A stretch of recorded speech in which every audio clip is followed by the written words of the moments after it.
ഇന്നൊരു പുണ്യ ദിവസമാണ്. എൻ്റെ നാടിന് എന്തെങ്കിലും ചെയ്യണമെന്ന് വിചാരിച്ചിറങ്ങിയതാണ് ഞാൻ. നിലമ്പൂർ അങ്ങാടിയിൽ നിന്ന് ഈ അച്ഛനെ കണ്ടപ്പോൾ എനിക്ക് സങ്കടം തോന്നി. ഇദ്ദേഹത്തെ ഒന്ന് മിനിക്കെടുത്താൽ കൊള്ളാമെന്നുണ്ടായിരുന്നു എൻ്റെ മനസ്സിൽ. ചുറ്റുഭാഗത്ത് അന്വേഷിച്ചപ്പോൾ ഇദ്ദേഹം നല്ലൊരു കലാകാരനും നല്ല സമ്പത്തുള്ള ഒരാളായിരുന്നു. പിന്നെ എങ്ങനെയോ ഇങ്ങനെ ആയിപ്പോയതാണ്. പിന്നൊന്നും ആലോചിച്ചില്ല, എൻ്റെ കൂട്ടുകാരൻ്റെ കടയിൽ പോയിട്ട് ഇദ്ദേഹത്തെ ഒന്ന് സെറ്റാക്കാൻ പറ്റുമോ എന്ന് ചോദിച്ചു. കൂട്ടുകാരനൊന്ന് സെറ്റായി വന്നപ്പോഴേക്കും ഈ അച്ഛന് ഞങ്ങളോട് തെറ്റി വേറെ അങ്ങോട്ടോ പോയി. എൻ്റെ കൂടെ വരുമോ?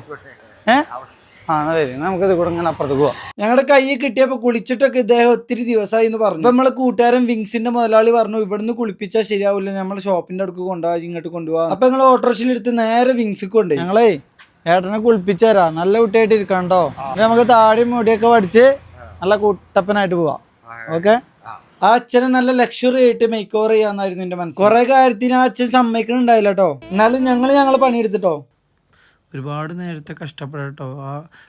ആദ്യം ഞങ്ങൾക്ക് കിട്ടിയപ്പോൾ കയ്യുമ്മ ആകെ ഒരുമാതിരി കളറും ചെളിയൊക്കെ കെട്ടി ഞങ്ങൾക്ക് ഉണ്ടായിരുന്നു. പിന്നെ അവസാനം കുളിപ്പിച്ച് ഫൈനൽ റിസൾട്ട് ഇങ്ങനെയാണ് വന്നത്. അവസാനം എനിക്ക് സന്തോഷമായപ്പോൾ ഞാൻ ഒന്ന് കെട്ടിപ്പിടിക്കുകയും കൂടി ചെയ്തു.